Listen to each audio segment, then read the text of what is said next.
Se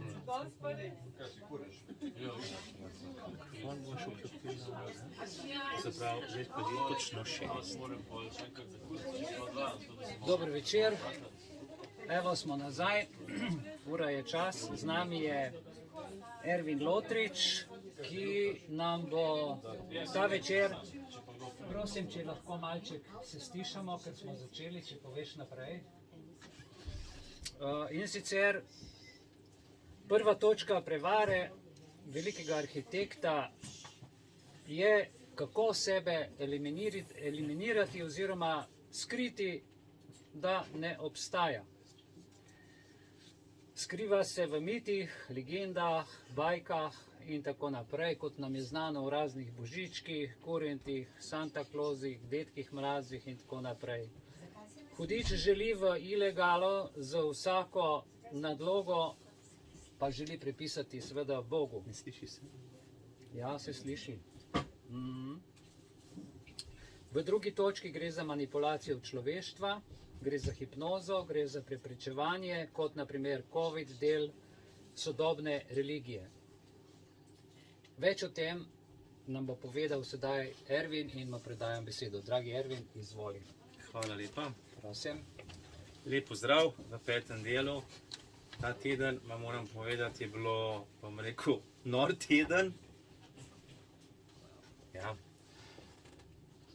Neverjetno, ko vas je meni vse zgodilo, ne. V torek mi je padla plošča na prst, steklena, tako da je bilo ice, bolel je, ne.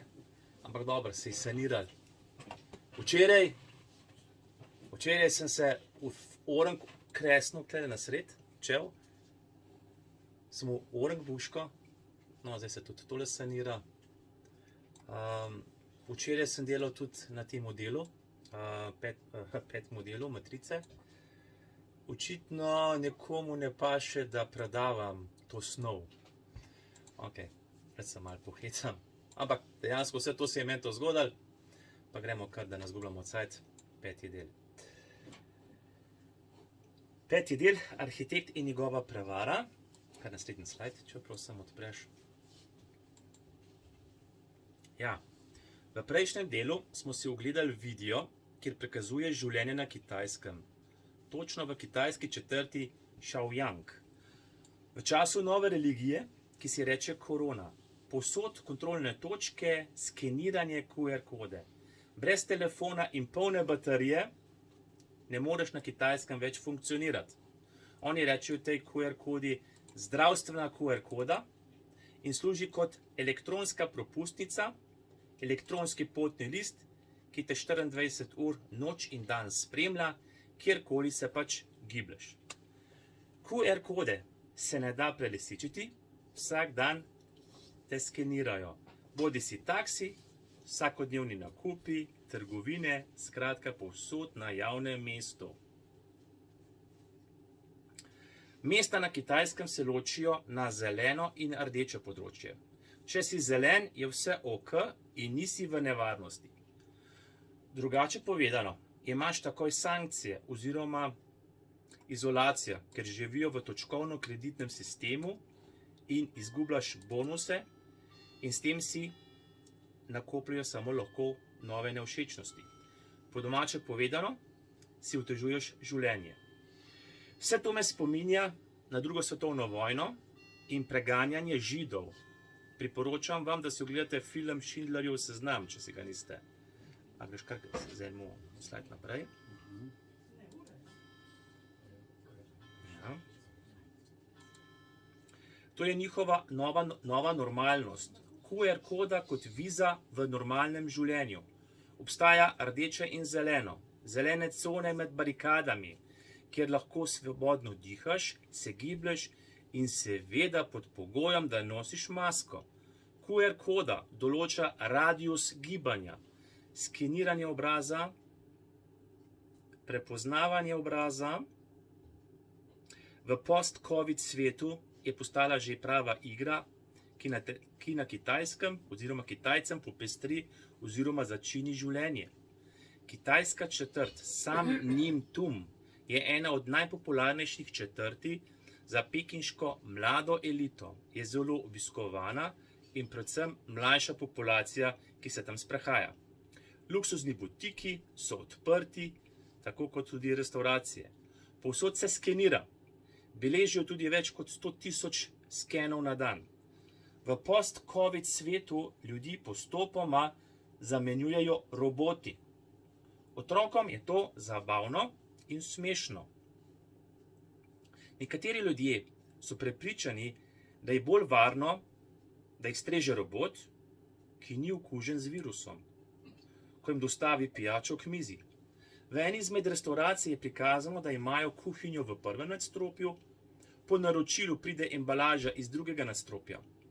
V nobenem primeru ne pride do medsebojnih stikov. Potem prikazuje, kako se hrana po topoganu spušča do gosta. Sterilni roboti ima omejitve, zato pride natakarica in postreže gosta, seveda v maski. Se pravi, biblijska napoved, ki smo jo že dvakrat omenil, ki je stara manj kot 2000 let v Novi zavezi, razodetje, samo insert bom ponovil. Nihče ni smel ne kupovati, ne prodajati, samo tisti, ki je imel žig, se pravi ime zveri in številko njenega imena. Se pravi, če nimaš QR kode, ne boš mogel kupovati ali pa prodajati. Na Kitajskem je to živa realnost, Evropa pa to še čaka, če se namo mi zbunili.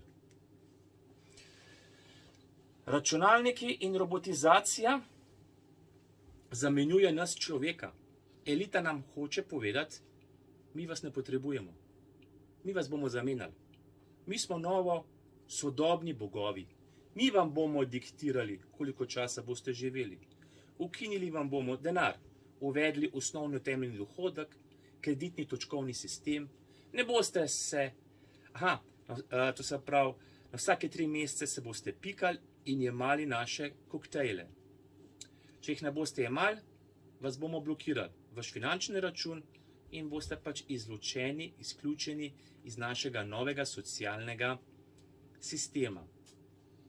Razlog, ste neodgovorna oseba, širite virus in ogrožate druge. Razumete, kaj vam govorim? Vi ste virus. Ja, pogledali smo si duhovni svet. Omenil sem, da je dispozicija ali izhodišče vsega duhovnega izvira iz besede vera. Gre za zelo široko področje. Govorili smo o zavesti o obstoju Boga in nadnaravnih sil. Pogledali smo si tudi pojme, kaj si lahko vse predstavljamo ali razlagamo skozi pojmovanje o veri. Ljudje, ki se zavedamo duhovnega obstoja, imamo tudi svoje stališče o zgoraj navedenem. Stališča se lahko močno razlikujejo in ni nujno, da smo istega mnenja. Dopuščati moramo svobodno voljo in s tem mišljenje nasprotne strani. Pomembno je, da smo pri tem potrpežljivi.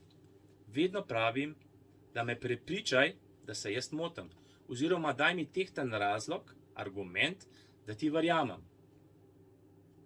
Vedno imejte pred očmi osnovna 3 vprašanja. Se spomnite, katera 3 vprašanja? Se spomnite o zadnjič? Prvo vprašanje, kdo sem jaz? Drugo vprašanje, zakaj sem tukaj? In tretje vprašanje, ki je najbolj pomembno, kam grem, ko bom umrl? Zdaj pa poglejmo tole, majčkam bolj globje. Kam grem, ko umrem? Naše življenje je tako kratko, res kratko. A veste sploh, a ste se že vprašali, kaj je to sploh življenje? Življenje je zgolj kratka črtica od do. En minus je samo od do, rojen, umrl. Če nisi prepričan, kam greš, potem je tvoja naloga tukaj, v tem življenju, da to spoznaš, dokler si še živ in živiš še v tem telesu. Ja, govorili smo o veri, govorili smo o krščanstvu in povedali smo, da je krščanstvo gibanje in ne religija. Potem govorili smo o religiji. Religija je pa program in iz tega tudi programiranje. In zadnjič je tudi Viktor vmes prišel z besedo, ne, če se nekdo rodi na Tajskem, ima drugačen program, kot mi tukaj v Evropi, ker smo pač krščanska regija. Ampak vemo tudi, ne, da je krščanstvo praktično danes po celem svetu. Ni kotička, da ne bi krščanstvo se poznalo. Je pa res, da krščanstvo ni povsod dobrodošlo in imajo strašne težave, če se nekdo izraža, da je kristjan. Sploh recimo v islamskem svetu imajo lahko kristjani zelo velike težave in so tudi preganjani. Zdaj pa, če si pogledamo razliko med religijo pa krščanstvom. Religija je tista, ki zastrašuje. Se pravi, tako sem hotel reči. Religija je tista, ki podreja. Krščanstvo pa uči, bodi ponižen, kajti kdor se poveličuje, bo ponižen. Tisti, ki je pa ponižen, ga bo pa Bog povišal. Potem religija je tista, ki zastrašuje. Če ne boste to, potem bo kazen. In potem boste prekleti. Zastraševanje je njihovo orodje. Tradicija strašno obožuje to metodo. Krščanstvo, na nasprotju tega, pa reče, ne bojte se, jaz sem pot, jaz sem resnica, jaz sem življenje. To je rekel Jezus. Religija reče, jaz pa hodim v cerkev. Jezus pa reče, jaz sem pa šel na Kalvarijo in umrl za tvoje grehe. Religija dela, jaz sem pa ponos, ne? Pa krščanstvo v nasprotju z religijo uči strpnosti. Verske resnice oziroma verske dogme so sestavina religije, ki je obvezujoča za vse člane verske skupnosti. To je pač izpoved vere. Verske dogme je bila v zgodovini sklep cerkvenega zbora glede verskih naukov, ki je temeljil na neko verstvo in je zato nesprejemljiv. Zadnjič sem omenil 2 papeža in sem naredil eno napako, ko sem omenil, koliko časa sta živela, ampak v resnici sta pa koliko časa sta delovala in zato bom zdaj to popravil, to napako od zadnjič. Se pravi, papež Pij IX je služboval od leta 1846 do leta 1878, se pravi, je bil 32 let v službovanju. In je na prvem Vatikanskem koncilu potrdil dogmo o papeški nezmotljivosti. Bistvo papeške nezmotljivosti pa je, papež je najvišja avtoriteta v Rimokatoliški cerkvi in zato so njegove odločitve o verskih dogmah dokončne. Se pravi, tukaj se je pojavil človek, ki je rekel, če jaz tako rečem, tako mora biti. Ampak, roko na srce, vsi ljudje se motimo. In tudi, bom rekel, duhovščina se presneto moti.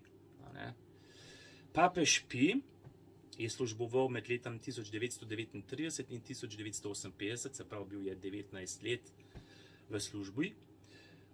Je do danes edini papež, ki je izrecno se skliceval na papeško nezmotljivost. In leta 1950 je definiral dogmo o Marijinem nebovzetju. Katoliška cerkev je naredila veliko nepopravljivo škodo celotnemu krščanstvu. Velik madež, ki se prenaša že stoletja. Če ste med poslušalci osebe, ki imate zakramente, nič vam ne nuca. Če ste krščeni, imate zakramente obhajila svete birme. Vsi ste bili zavedeni, tako kot jaz. Če niste prerojeni v duhu Jezusa Kristusa, ste pogubljeni. Katoliška cerkev ne uči Božje besede. Ona je spremenila 10 božjih zapovedi. Okoriščala se je v preteklosti na račun naivnih vernikov. Od dediščine, od odpustkov, od prostitucije, od pedofilije, od inkvizicije, od sodelovanja z nacisti, od itd. Papež služi drugačnim ciljem in ne Bogu, ne krščanstvu in ne kristjanom. Vaša naloga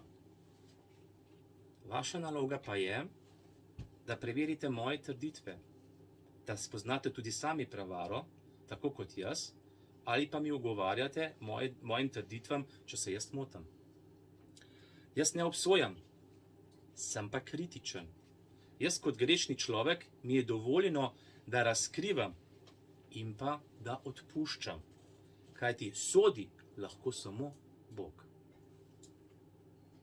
In tukaj bom ponovil še en vers iz Svetega pisma, Galačanom 1, kjer piše: ni drugega evangelija.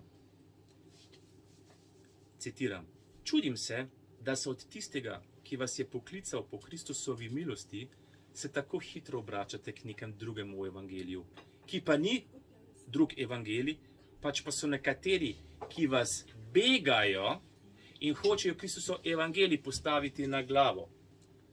Toda, pazite zdaj, kaj bom zdaj rekel, toda tudi, če bi vam mi sami ali pa angel iz nebes uznanil drugačen evangelij, kakor smo vam ga mi uznanili, naj bo preklet.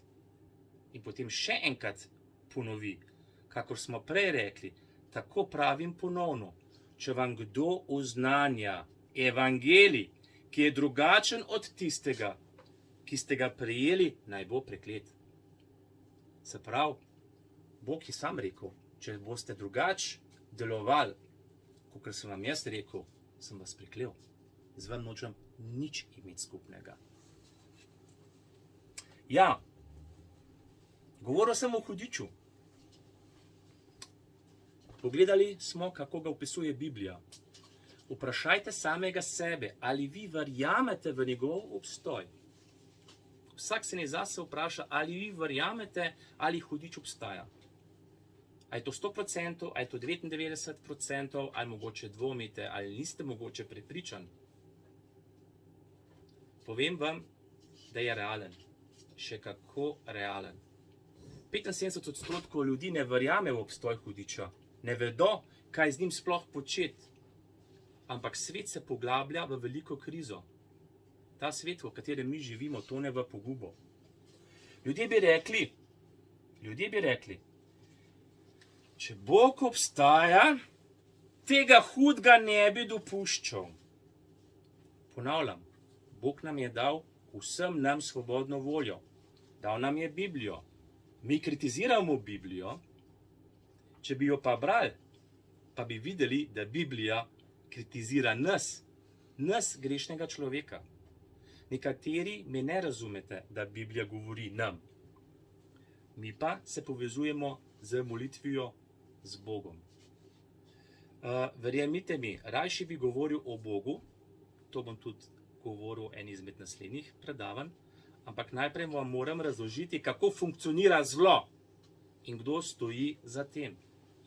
Mi imamo na obrazu, ali pa recimo, da je v našem ekosistemu toliko filtrov, da mi ne prepoznamo te zvijače, ker pač to je delo Satana oziroma arhitekta. Odpreti se boste morali za drugačno mnenje v smislu, to moram preveriti. Na netu sem videl, kako to izgleda, ko je nekdo obseden z demonskimi silami. Preposlušal sem veliko izpovedi, kako so bili ljudje ujeti v demonskem svetu in kako so s pomočjo Jezusa Boga bili osvobojeni. Samo s pomočjo Jezusa. Kaj mislite, da ne pristanejo na psihiatričnih zaprtih oddelkih, ki so obsedeni s hudobnim duhom? Psiholog, psihiater, ki ima posluh in vidi, da je človek obseden, bo tudi rekel, to ni naše področje, tukaj vam ne moramo pomagati, prosim, poiščite pomoč pri nekaj drugi ustanovi. Zato pa imamo neke eksorciste, ki izganjajo demone iz človeka. Ne? Biblija to opisuje, kako te demonske sile izženemo iz človeka. V Bibliji to vse lepo opisano. Ja, zdaj pa si pogledamo Satanov načrt, to je pa tam, kot sem jaz zadnjič končal. Satanov načrt je sestavljen iz 3 delov. Kot prvo, poskrbeti, da se ljudi prepriča, da Satan in njegovi angeli ne obstajajo. Kot drugo, ustvariti način, da se doseže totalno kontrolo nad človeškim umom. In kot tretje, uničiti Biblijo, brez da bi jo zažgali. In gremo kar na prvi del, kako prepričati ljudi, da Satan in njegovi demoni ne obstajajo.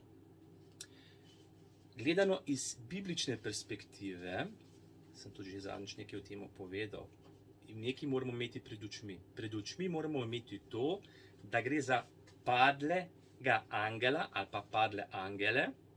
Angeli niso materialni, ampak so duhovna bitja, ki jih je ustvaril Bog. To so svetlobna bitja, kjer pa so se zoprstavili Bogu, so bili izgnani iz nebesne sfere in so bili vrženi na zemljo. Nimajo telesa, se pa lahko manifestirajo. In oni se nam lahko tudi manifestirajo kot vesoljci. Še enkrat bom rekel, dejansko se oni lahko tudi manifestirajo, kot da so neka bitja iz neke druge galaksije. Njihova zasnova je demonska in ne služijo Bogu. Oni želijo, da delimo isto usodo kot oni sami, ker so bili izgnani, vrženi iz nebes. In oni želijo, da smo tudi mi, ljudje, pogubljeni, tako kot oni. Luciferjev, Satanov arhitektov načrt je, oziroma tako je, Lucifer, bom zdaj rekel, da je, mu bom dal nov ime, rekel mu bom, da je slepar. Se pravi, ta slepar se je podal v ilegalo. Iz sebe je naredil pravlično bitje, da lahko deluje izza kulisja našega življenja. Tako deluje daleč od oči človeštva, pa vendarle dovolj blizu, da izvaja svojo moč in zlo. On je igralna karta z oznako Joker, dvorni norček, ki zabava človeštvo in za vse tegobe človeštva krivi Boga. Zdaj se bom tukaj naslonil na Wikipedijo. Ena izmed mnogih mask je mitologija, ki jo on uporablja, ta naš lažnivec, arhitekt. Wikipedija, mitologija ali bajeslovje je folklorni žanr, sestavljen iz pripovedi ali zgodb, ki igrajo temeljno vlogo v družbi, kot so temeljne zgodbe ali miti o izvoru. Glavni junak mitov so ponavadi, pazite, kaj bom zdaj rekel, bogovi, polbogovi in nadnaravni ljudje. Lahko jim tudi drugače rečem, idoli. In kaj je tukaj zanimivo? Govorimo o množini in ne o ednini. Bog stvarnik je eden. On, se pravi arhitekt, pa nam slika pasti politeizma. Verovanje v več bogov, v čaščenje svetnikov, v Devico Marijo in v različna druga božanstva iz drugih kultur. To je tudi ena njegova past. Ljudi zbegati, ljudem dati več bogov. Mit, na primer, poskuša pojasniti zlo in smrt ali odnos časa do večnosti. Opisuje tudi začetek ali konec sveta ali dejanje junakov določene kulture. Miti ponujajo vpogled v človekova stanja in so takrat, ko so človeška bitja soočijo z očitnim protislovnostmi, vir domišljije ali tolažbe. Biblija je zelo eksplicitna, ko govori o življenju in smrti. Bog nam ponuja večno življenje, hudič pa ga zgolj obljublja. On prodaja figo v žepu. On je ustvarjena kreatura od Boga, ki zgolj imitira stvarnika. Njegovo delovanje na zemlji je pa žal njemu omejeno. Verjetno vas pa zanima, koliko časa bo tale zgodba trajala. Vse se mora izpolniti tako, kot je zapisano. Ogromno mest v Bibliji je zapisano v Stari zavezi, ki so se potem izpolnile v Novi zavezi. Vse je dokumentirano, samo če bi ljudje brali. Ker Biblija nam govori. Moramo vedeti, da mi trenutno danes živimo v Novi zavezi in to je obdobje milosti. Obdobje milosti je čas, ko se lahko spreobrnemo. Dokler ljudje molimo, prosimo, Ljudi vabimo, da spregledajo to matrico, da vidijo to manipulacijo arhitekta, da imajo čas, da se spreobrnejo. Bog želi, da se vsi spreobrnemo, da smo vsi odrešeni. Mi pa moramo se samo odločiti. Zato, ker imamo svobodno voljo po Bogu. Kdo pa ne bi večno živel in bil mlad? Ja, miti in legende, figa v žepu, prosto za sanjarjanje. Ne? V slovenskem prostoru hudiču rečemo tudi vrak. Iz sebe je naredil folklorno bitje. Osnovni vzorec preganjanja ljudskih hudičev je iz zgodovine poznan kot lov na čarovnice in podobnih množičnih preganjanjih.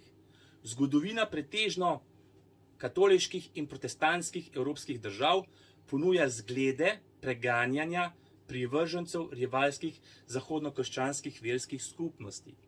Sem spada tudi preganjanje manjšin in priseljencev. Zgodovina preganjanja kristjanov za časa Rima in zgodovina antisemitizma, se pravi preganjanje Judov. Hudič se je skozi čas filtriral v vse pore našega socialnega življenja. Skriva se za folkloro, ki se obrača po principu šeg in navad, ki so nastale po pripovedovanju in so se potem tudi kasneje zapisale. V slovenskem prostoru imamo gospoda Vinko Möderndorferja, ki je zbiral na koroškem prostoru koroške ljudske zgodbe. To so pač kratka prozna besedila, on jih je lepo razvrstil v določeno literarno vrsto, kot so pravljice, pripovedke, bajke, miti, legende, uganke, pregovori, reke, anekdote. Ne bom se spuščal vsako posebej, ker to bi bila zgodba predolga, ampak se tudi tukaj na netu lahko pogledate. Je tudi ena punca napisala diplomsko nalogo iz tega. Mitološko bitje, izpostavil bi eno, mitološko bitje. Parkelj. Parkelj kot mitološko bitje je podoben hudiču ali demonu, ki pogosto spremlja svetega Miklavža. Ljudska navada je, da okoli Miklavževega, Miklavž deli otrokom dobrote, parkelj pa jih straši in zganja hrup z verigam. Se pravi, princip sladkarije in biča, je tukaj zgodba. In zelo zanimivo je recimo, če rečemo Santa Claus. Beseda Santa je zelo zanimiva, se pravi, če vi besedo Santo mečkan obrnete dve črke, dobite ven Satan. Sveti Satan. Videz parklja se od države do države nekoliko razlikuje. Ima povsod podobne glavne značilnosti. Ima kosmato telo, pokrito s črnimi in rjavimi dlakami, ki ga dopolnjuje dolg, prav tako dlakav rep. Na nogah ima preklana kopita ali parklje, v nekaterih kulturah tudi kremplje. Glavo mu krasijo rogovi, iz ust se mu vije dolg rdeč, včasih tudi preklan jezik. V nekaterih kulturah ima tudi dolge ostre zobe, podobne vampirskim. Ja, zdaj smo pa v drugi točki. Ustvariti način, da se doseže totalna kontrola nad človeškim umom. Lahko tole še ostane takole, ja. Se pravi, kako zdaj on manipulira? Jaz sem zdaj, bom rekel, v prvih 4 delih lepo razložil, sploh v prvem pa drugem delu, govorili smo o strahu, govoril sem o manipulaciji, govoril sem o hipnozi. Se pravi, na kratko, v parah stavkah, strah, se pravi, človeka je treba najprej fejst prestrašati. Ko je človek fejst ustrašen, je odprt, da lahko z njim delaš, kar hočeš. In potem nastopi faza manipulacije. In to, bom rekel, naši mediji zelo dobro obvladujejo. Mediji nas non-stop bombardirajo z negativnimi informacijami. In predvsem nas manipulirajo številkam. In te številke so tako hecne, ki jih isto v naslednjem momentu pozabiš. Ampak, ko smo ustrahovani, ko smo zmanipulirani, smo potem odprti tudi za hipnozo. In potem nas tudi mediji hipnotizirajo. In potem kot 4. točka, ko je dovolj močen strah, ko smo dovolj zmanipulirani, ko hipnoza dela 100 na uro, potem bom rekel, hudič ima ta mlade in nas potem lahko še bolj bom rekel, v to energijo kolektivno vleče. A ne? Se pravi, arhitekt se je podal v ilegalo in kdo verjame v dedka Mraza, v Miklavža Božička? Torej, ali obstaja hudič vrag Satan? To, kar vam bom zdaj povedal, oziroma zdaj, ko sem že povedal v teh 3 točkah, ne, kako poteka ta manipulacija, pa kako to arhitektov pele, so zdaj insiderske stvari.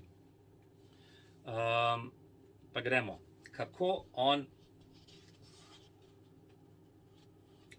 on dela na totalni kontroli nad človeškim umom. Vse se začne s hipnozo. Se pravi, zdaj me pa dobro poslušajte, ker to so pa insiderske stvari. Človek, ki je bil v tej zgodbi upleten, pa ki je potem sreč dobil možnost, da je prišel ven. Ampak to vam bom še na koncu povedal. Se pravi, zdaj so res, ker bom zdaj povedal, res insiderske stvari.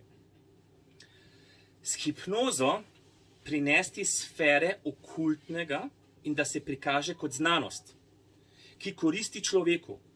Potem bi izkoristili ugledne profesorje, da bi ustvarili pogoje, naprimer, kako ljudi skozi hipnozo, z drugo besedo regresijo, jih vrniti v preteklost, tudi v prejšnja življenja. Logično je, da se tega ne bi po hipnozi spomnili. To je bila njihova strategija. Rezultat? V človeške ume so vcepili veliko prevaro, da so ljudje doživljali prejšnja življenja. Da je bila neka znana osebnost, naprimer Aleksander Veliki, ali pa neka druga pomembna osebnost. Zdaj pa kar naslednji slajd, 6. slajd. 6. slajd je... ne, več naprej. Tole, ja. To je bil način, kako krščanstvo odstraniti iz zahodnega sveta z uvedbo mističnih naukov. Arhitekt, Satan, lažnivec, prevarant, kakorkoli, je potem stvari pač prodal, ker ima on tudi svoje svečenike, ljudi, ki to stvar potem izpeljejo v realnosti. V glavnem je veliki svečenik povedal, da so zato uporabili zdravnika, iz Avstrije, in to je bil Franz Anton Mesmer, ki je razvil tehnologijo živalskega magnetizma. To je predhodnica hipnoze. In zdaj tukaj na sliki je to gospod Anton Mesmer. On je bil tudi prostozidar. In tudi je tukaj nekaj en spomenik njegov in je simbol sonca. Ker prostozidarski simbol je simbol sonca, pa oko, ne. V glavnem, mesmerizem je on uvedel, njegovo delo, da vam povem, je bilo razglašeno za šarlatanstvo. Mesmer je umrl dokaj pozne starosti, v letu 82. Umrl je tam leta 1815, 82 let. V tistem času je prijateljeval tudi z Wolfgang Amadeus Mozartom in da vam povem, tudi Amadeus Mozart je bil prostozidar. Mesmerizem so potem preimenovali v bolj prefinjen izraz hipnoza.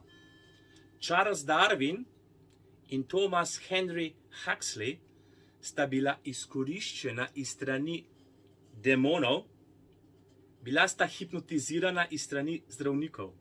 Bila sta odličen medij, da ljudi oziroma človeštvo prepričata v to verovanje. Teorija o evoluciji človeštva, a ne, da smo se razvili iz opic, ne? Teorija o evoluciji človeštva je bila arhitektova pogruntavščina. Zakaj? Da se zaobide biblična verzija nastanka našega človeštva. Čaščenje idolov. To je pa zdaj v krščanstvu, je tudi ena izmed največjih prevar, ki se je zgodilo nad človeštvom. Duhovi oziroma demoni so nenehno onesnaževali krščanske zgradbe, cerkva, z uporabo nekromancija. Zdaj moram to razložiti, kaj to je nekromancija. Zdaj grem ven iz tega insiderja in bom razložil, kaj je ta nekromancija. Tole, za kar bom zdaj povedal, je zelo, zelo zanimiv in vam bo dal, bom rekel, dosti stvari za razmišljati. Nekromanciji gre za način vedeževanja, ki vključuje komunikacijo z mrtvimi. Ta praksa zahteva priklic duhov mrtvih s prepričanjem, da imajo dostop do informacij o sedanjosti in prihodnosti, zunaj dosega živih. Ta veja magije, na splošno znotraj tako imenovane črne magije, je svoje ime dobila po prilagoditvi latinske besede nekromantija, kar pa izhaja iz grščine nekromanteja. Delci nekro, se pravi nekro delec, pomeni telo ali snov, medtem ko manteja pa pomeni vedeževanje ali prerokba. Čeprav natančen izvor te oblike vedeževanja ni znan, se domneva, da je bila običajna praksa v civilizacijah, kot so egipčanska, mezopotamska in rimska, perzijska ali grška. Eden najstarejših pojavov nekromancije v literaturi se je zgodil v Homerjovi Odiseji. Zdaj pa 7. slajd. Ja. Izvor nekromancije.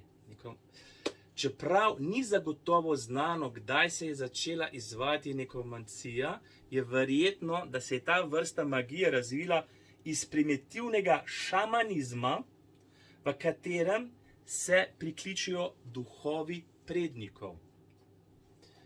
Jaz, ko sem se včasih ukvarjal z ezoteriko in sem imel mojstra, se zelo dobro spomnim, ko smo delali različne tehnike in je bila potem tudi tematika o prizivanju duhov, pa to je rekel, in on rekel, prste proč, ker tukaj so pa same neumnosti. Ni hotel več o tem govoriti, ampak nas je opozoril več od tega.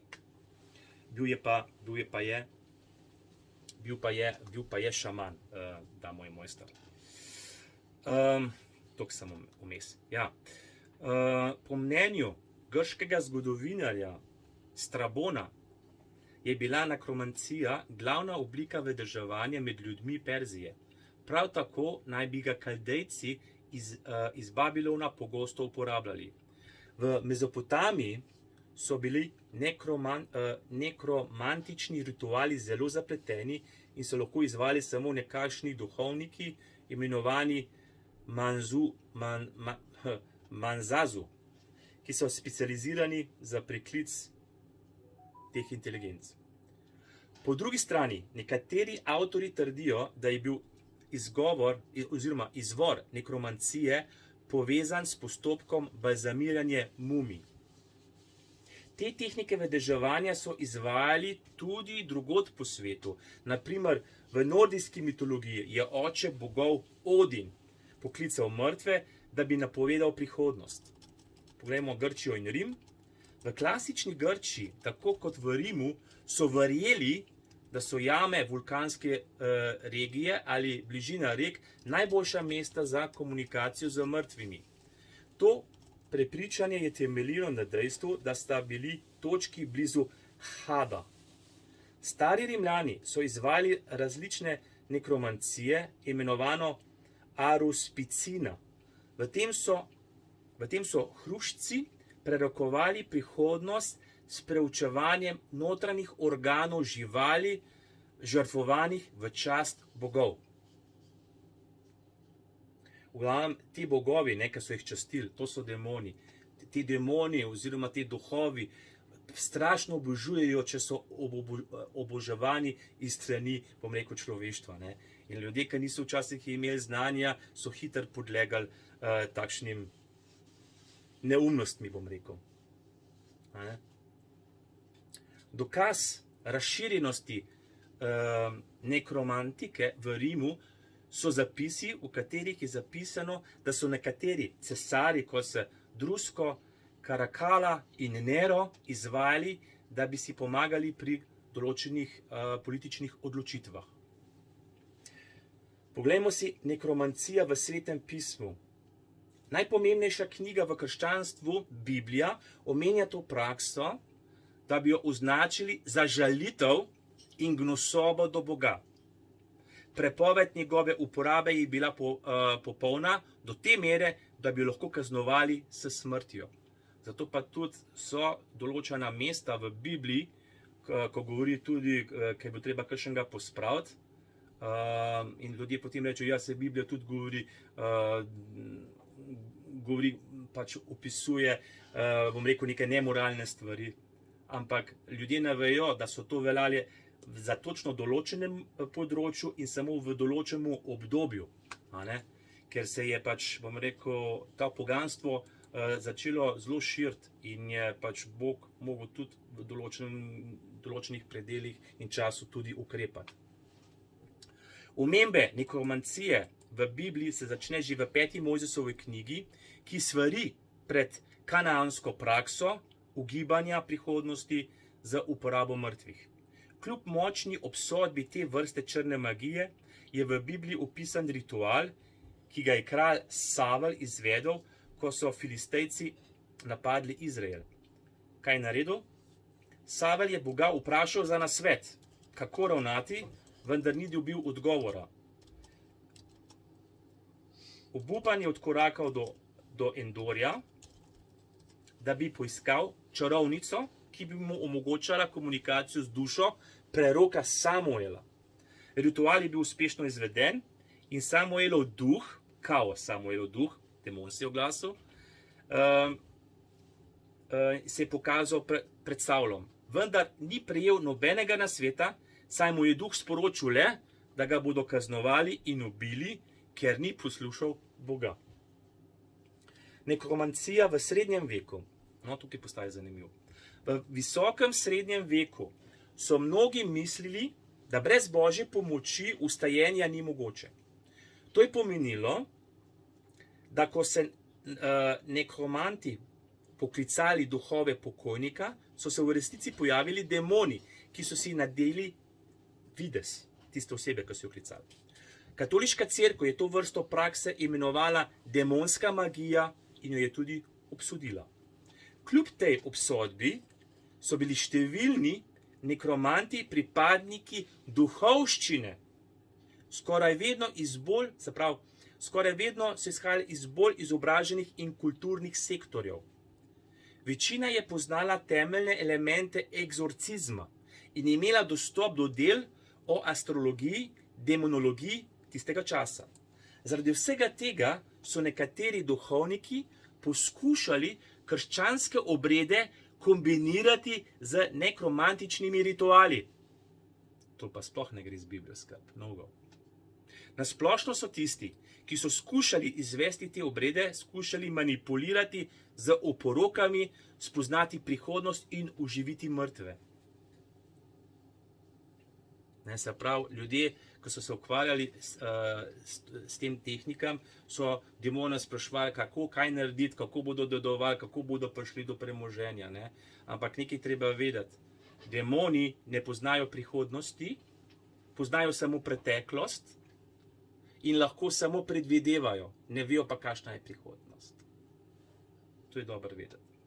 Zato ne morete vedeti ankoli, kaj bo prihodnost. Tudi ljudje, ko hodijo si polagati karte, ko jim ena čarovnica razlaga, kaj bo pa prihodnost prinesla, ali bo vse dobro, ne vejo, kaj bo prihodnost prinesla, samo dispozicije dajo. In potem normalno še malo sugestije deluje in pač človek pele. Poglejmo si nekromancijo v leposlovju.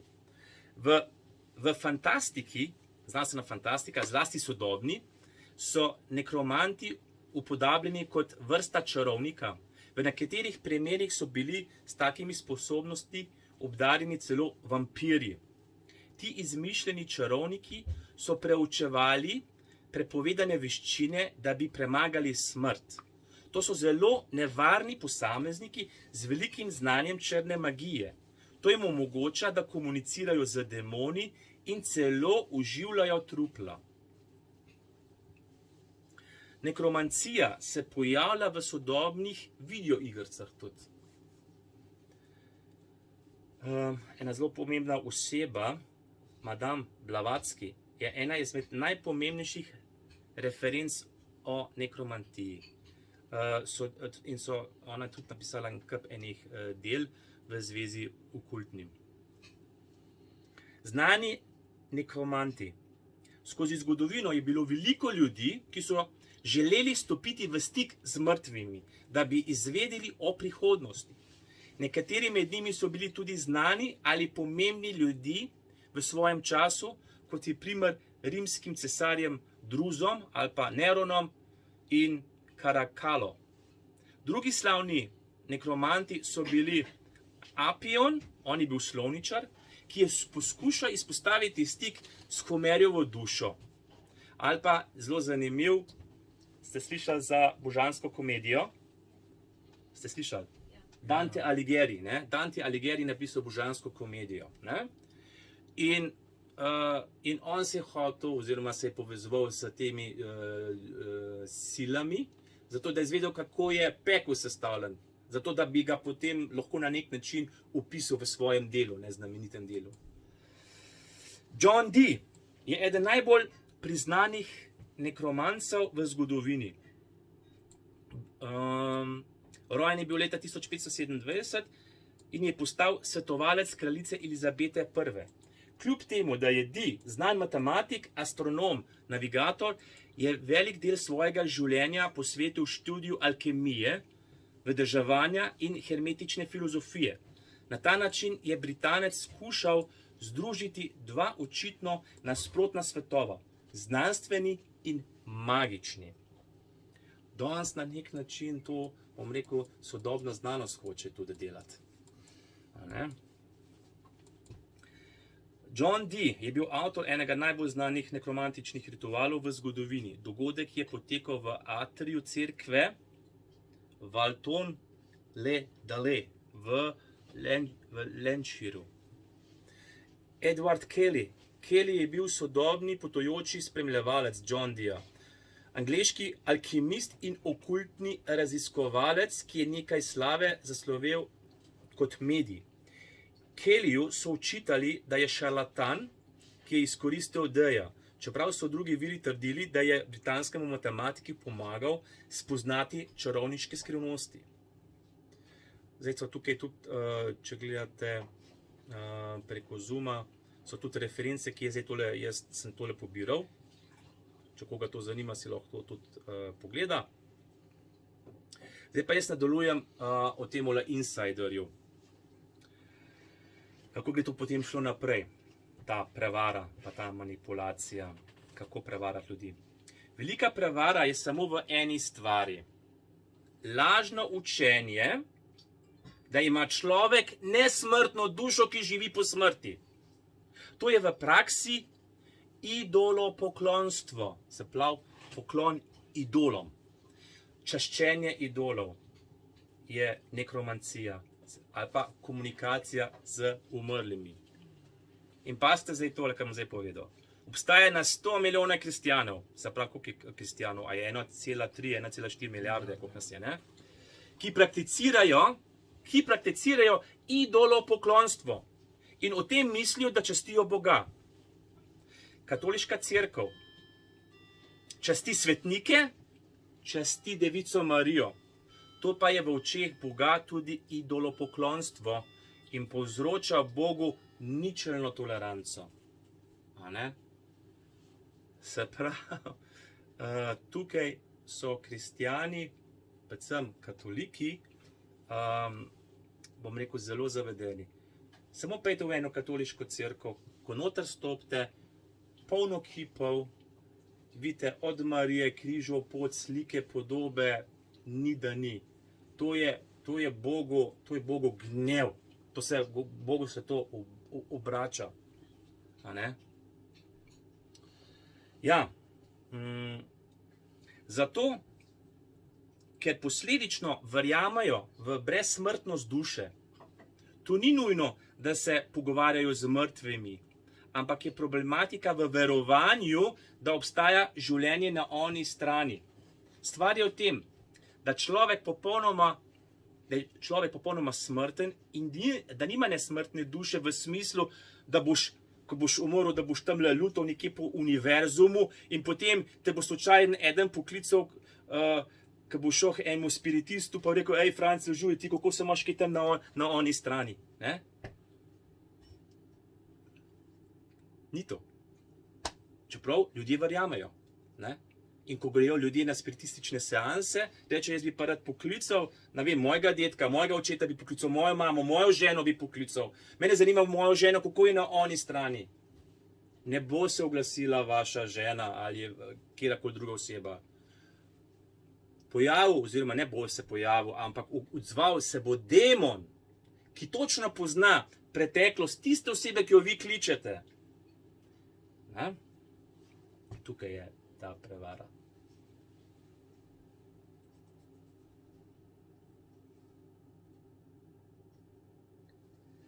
In tukaj je tudi past reinkarnacije, ki je zelo razširjena in je zelo popularna.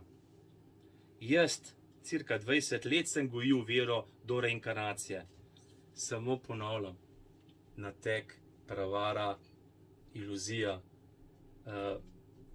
To je zgodba, ki si jo je izmislil Satan. To je tista iluzija, v katero mi verjamemo.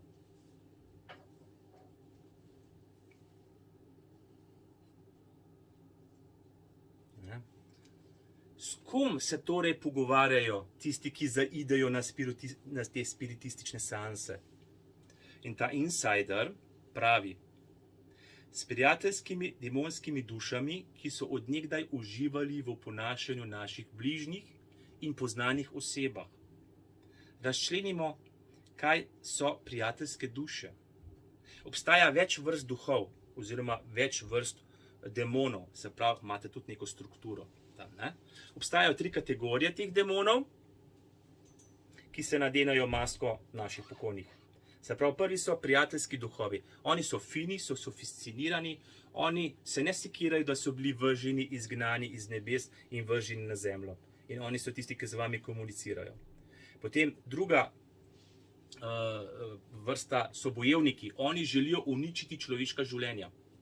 In kot tretja so pa tlačitelji.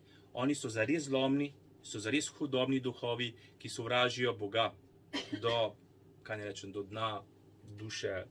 Ne. Ja. Zapomnite si, nekromancija je staro religijsko verovanje, da so mrtvi šli v višjo stopnjo zavedanja obstoja dimenzije in da pomagajo živim tu na zemlji. No go.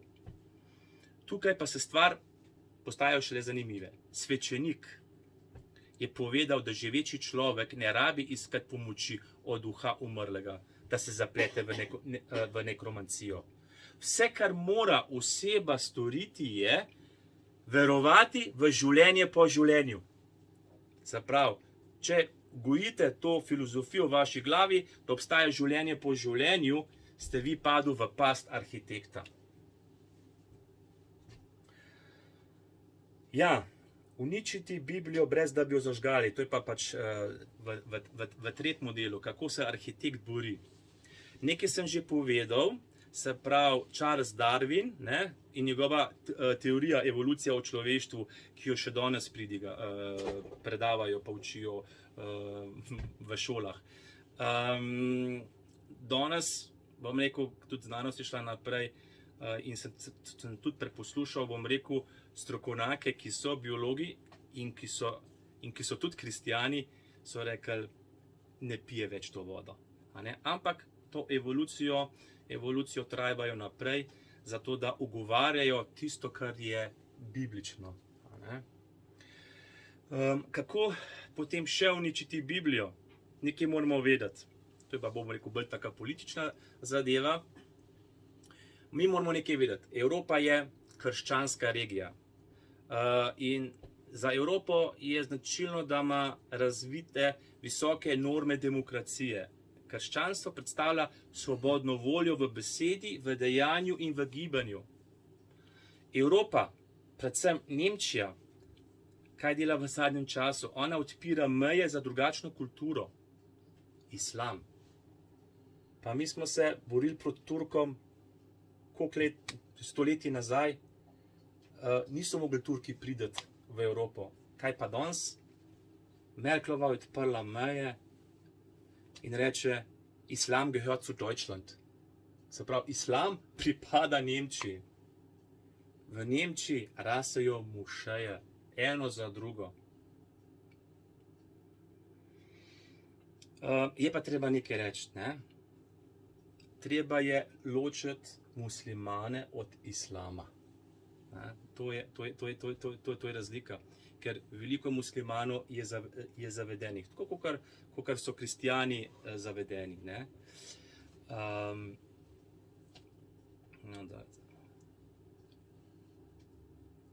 Fora je o tem, zakaj so zavedeni. Zato, ker ne poznajo prave vsebine Korana. Islam pomeni podrejanje.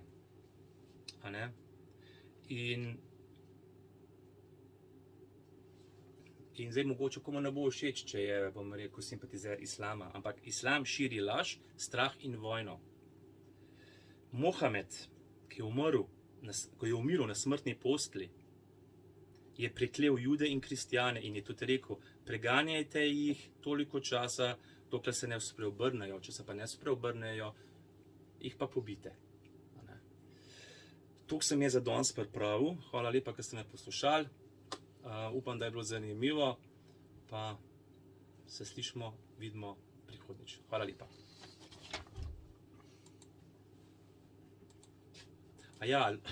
Še nekaj sem se spomnil, če lahko še nekaj rečem. Mislim, nisem jaz dodal tukaj še enega slajda? Ja, še en slajd je tega da je, lej.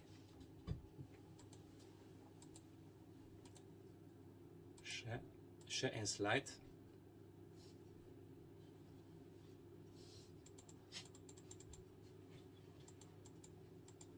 Evo. Zdaj bi šel, koliko sem že prekoračil? Aha, imam še 5 minut, 55 minut govorim. Ok. Ta insider, jaz sem tega gospoda spoznal pred več kot 10 leti. To je gospod Roger Monod. Ta gospod se je tam rodil leta 1926 tam nekje. On je po drugi svetovni vojni se priključil po eni taki neumni zgodbi. Srečal je kolega, ki je rekel, ti, a veš kaj, a bi se ti z mano zapeljal v eno družbo, a veš, tam se pa mi srečujemo, zelo zanimivi ljudje in se pogovarjamo z umrlimi dušami. Kaj, ko bi ti se recimo pogovoril s svojo pokojno mamo, bi te to zanimalo? In on je bil malo šokiran. Roger je rekel, ja, jaz ne vem, ampak je rekel, a veš kaj, jaz vem, da tebe to zanima, pet z mano. No, v glavnem, Roger se je potem zapletel v to skupnost, kjer so častili demone, duhove, in bil je pa drugač katoliško vzgojen in potem je enkrat dobil tisti občutek, tisti instinkt, da je naredil napako. In ko se pa vi zapletete v tako skupnost, satanistično skupnost, oni najprej kaj hočejo narediti? Najprej vas hočejo povabiti, potem vam hočejo nekaj nuditi, nekaj ponuditi. In Rogerju so rekli, kaj hočeš, kaj si želiš? Bil je brez denarja, bil je mlad. In kaj človek, ki je mlad, pa ki nima denarja, kaj se želi? Ja, želi biti bogat ali pa hoče imeti denar, da je finančno preskrbljen. In je rekel, je že storjeno. In so ga vprašali, kaj ga zanima. Vse ni videl, rekel, kaj s vem, konji. In potem je rekel, kako je sanjal in v sanjah so se mu kazale številke konj. In on je šel na hipodrom, je šel staviti. In je zmagoval in je dobival denar na stavah. Ampak fora je bilo temu, da ti konji sploh niso bili favoriti. In ko je on tako hodil na te konjske dirke, pa stal na te konje, je potem direktor v svoji varnostni službi rekel, dajte tega ki takole stal, dajte ga vi malo men poslati, ne. In potem, ko so Rogerja pripeljali, pa se ga je direktor ogledal,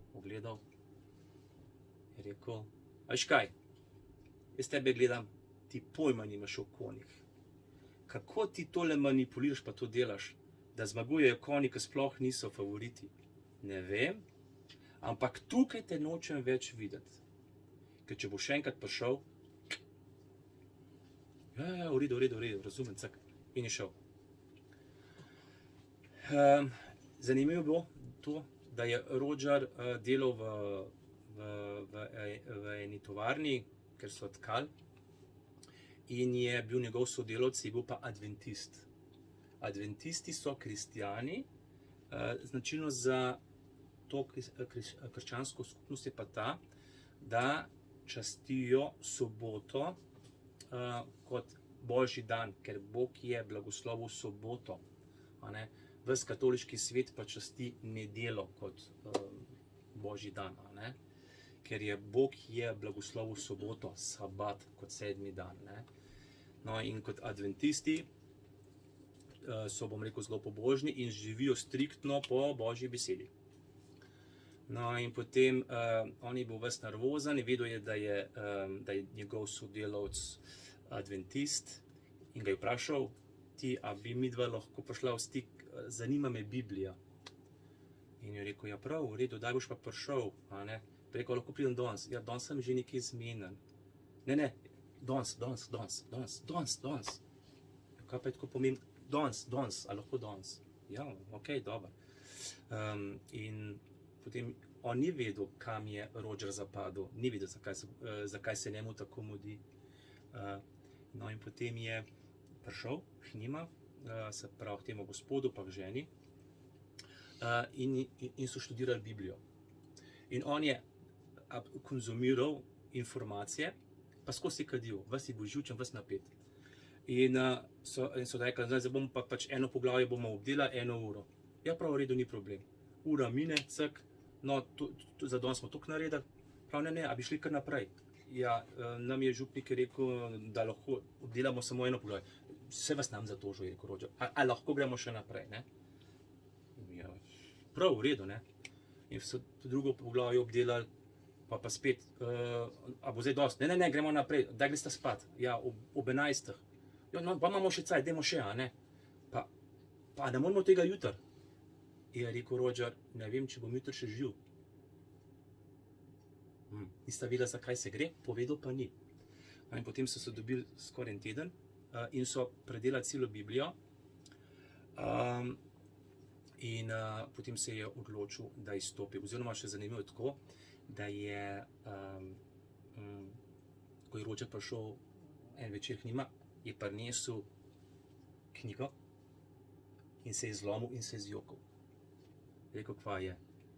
In je samo tisto, mravljince, je dal Biblijo, ker satanisti imajo tudi svojo Biblijo, in je dal prijatelju to Biblijo v roko, satanistično. In ko je pogledal, rekel, tele knjige jaz nočem imeti v tej hiši, in jo je sam pojet tako vrnisel. In vse to, kar sem zdaj govoril, v vseh teh predavanjih, boste veliko zavedali, če si boste ogledali tale film, ker je tudi na YouTubeu, to je nekaj 5 let star, Charmed by Darkness, se pravi šarmiranje z temo. Jaz vam priporočam na YouTubeu, si oglejte film, to je dolg 1:18 minut, gre za tak dokumentaren film. Je pa tudi, če vi vtipkate Roger Monoe, pa imate opcijo poslušati 3-urni posnetek, ker on pove svojo zgodbo. Tam pa dobite dejansko vse tiste informacije, to, kar sem vam jaz tudi kaj danes noter povedal. Nisem samo pobiral informacije od njega, so tudi druge osebe, ki imajo podobne izkušnje. Ampak tega sem si izbral, zato ker mi je ta možakar tako na nek način simpatičen, povedal je bistvo. In če je danes kakšen tako prav, ja, hudič pa to, to so tako pravice pa to. Dajte si prosim pogledati ta film, pa če vas bo film pritegnil, si poslušajte še kompletno 3-uren posnetek, ker on dejansko vse to pove. No, zdaj sem pa res zaključil, evo, uro pa 5 minut. In to je za danes kar dosti. Hvala lepa. Ervin, hvala ti.